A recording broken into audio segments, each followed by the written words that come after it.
Hello friends, இன்னைக்கு வந்து நம்ம வந்து அப்பளம் கூட்டு தான் பண்ண போறோம். என்ன பண்ண போறோம், ஊற வச்ச கடலைப்பருப்பை வந்து நம்ம குக்கர்ல ஆட் பண்ணிக்கலாம். கடலைப்பருப்பு, தக்காளி, 2 தக்காளி, 1 வெங்காயம், 2 பச்சை மிளகாய் ஆட் பண்ணிக்கிறேன்.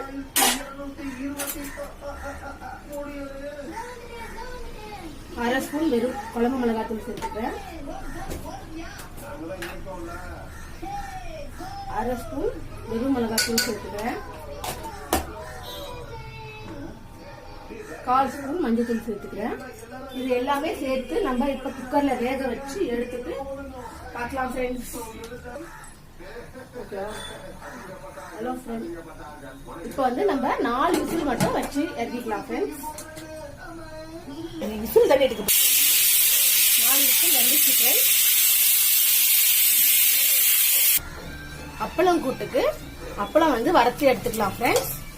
பருப்பு வெந்துருச்சு ஃப்ரெண்ட்ஸ். உங்களுக்கு பருப்பு வெந்துருச்சு பாருங்க. இந்த அளவுக்கு வெந்துட்டா போதும் நம்மளுக்கு. இப்போ கடாய் வச்சிருக்கேன். கடாயில நம்ம கடுகு சேர்த்துக்கலாம். கடுகு கொஞ்சம், சீரகம் கொஞ்சம் சேர்த்துக்கலாம். சேர்த்துட்டு தாளிப்புக்கு பூண்டு, ஒரே ஒரு காஞ்ச மிளகாய் பூண்டு தட்டி வச்சுட்டு ஒரே ஒரு காஞ்ச மிளகாய் சேர்த்து வச்சுக்கோங்க. கருவேப்பிலையும் கொஞ்சம் சேர்த்துக்கோங்க. கருவேப்பிலை சேர்த்துட்டு இதை கடைஞ்சி வச்சுக்கிறத அப்படியே வந்து ஊத்திட்டு கொதி வந்தோடனே அப்பளம் போட்டு இறக்கிடலாம்.